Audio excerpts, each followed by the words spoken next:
many of us include balance as part of our regular exercise routine? It is not common. I know from a lot of people I have treated and met.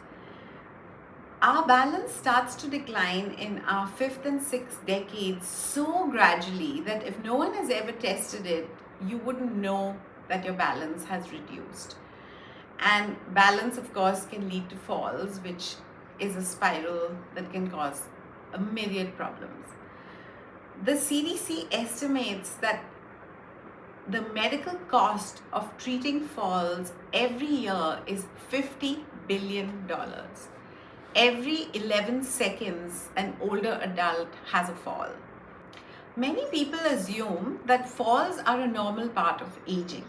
This is absolutely not true. I have spent 3 decades of my career on a fall prevention committee, and there's so much you can do to prevent falls.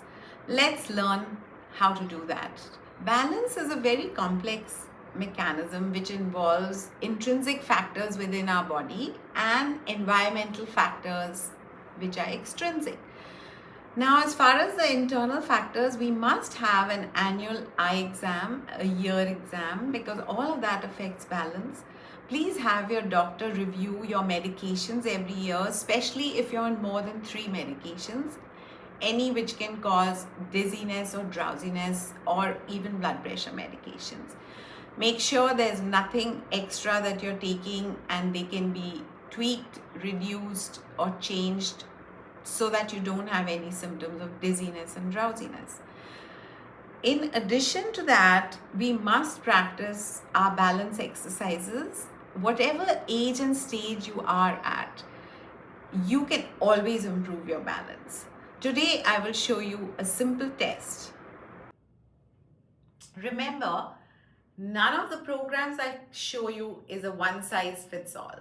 You have to use your judgment, check with your doctor, or if you've had recent surgery, have chronic disease or chronic pain, please make sure your healthcare professional clears you to do the program.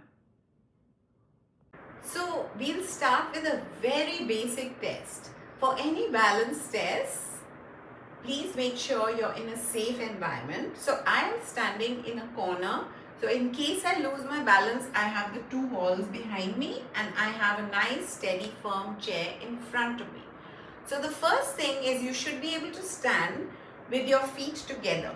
So as you have a narrow base of support, can your center of gravity stay aligned on top of your base for 30 seconds. If you're able to do this, next I will set a timer on my phone for 30 seconds and see in the same safe environment if I can stand with my feet together with my eyes closed. So here we go. So now that I'm standing with my eyes closed, basically I'm taking away the visual component which tells the brain that I am upright. So I have to depend on my vestibular system in my ears, on my proprioceptive system from my toes, and of course the brain that controls all the mechanisms of input and output through the cerebellum, and see if I can maintain this.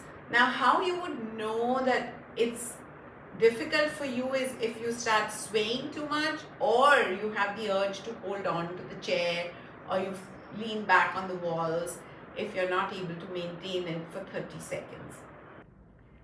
So in the simple level of the balance exercises called the Simple 5, the very first exercise is just going to be walking on your toes. So you raise up on your toes, raise the heels up, and then just practice walking, turning, and walking up and down with your heels up. Like that. So walking on your toes is a great exercise for balance and strengthening your calf muscles. The next one, everybody has a countertop or a dining table somewhere in the house. So since we are doing balance exercises, safety is of utmost importance. So you do this one next to, I'm doing it next to the dining table. And so This one is just simply side stepping. So all you have to do is step sideways.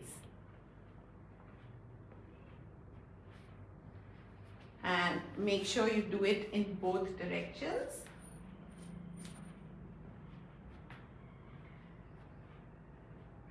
And repeat the side stepping for 3 rounds at least. Now everybody's balance levels can be so different. So see where you're at, and if this is too easy, you might want to do level 2 or level 3. If this is challenging, then go ahead and practice. The next one is where, again, alongside the table, you always have the table there in case you lose your balance. You can gently touch it if you need to, and then gradually practice without touching it. So the next one is practicing walking backwards. So you go like that.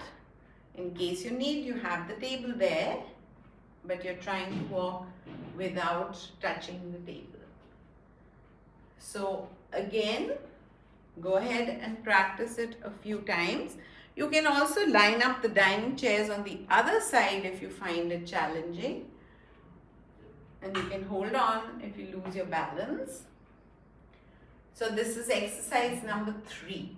So we did heel raises, side walking and backwards walking. Then it's really important to strengthen your gluteus medius muscle, which helps balance on one leg. And for that, you can use either the table or the back of the chair and hold on, and then just do side kicks. So you do kick your leg out to the side and back, and you do at least 8 to 12 repetitions on each side. And if you're new to this, you do 1 set. Once you get used to it, you can do 2 sets after a minute's break. And you always rest for a minute in between the sets. So this is exercise number 4. Now the last exercise for the simple 5 is the sit to stand, where you sit on a chair that's 17-inch seat height.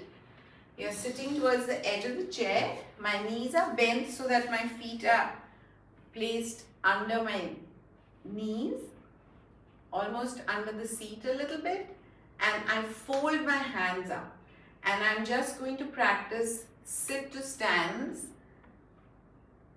This not only strengthens your entire lower extremity, but if you notice, a lot of elderly people have a lot of trouble getting up from chairs and sofas, and especially when there are soft squishy cushions or the chair is slightly lower, they have very tough time getting up.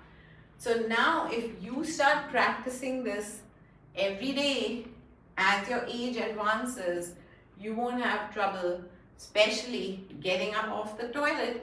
A lot of people get stuck there.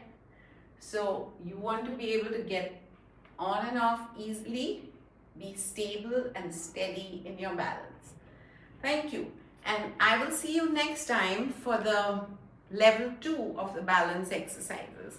Don't forget to hit like and subscribe. See you soon.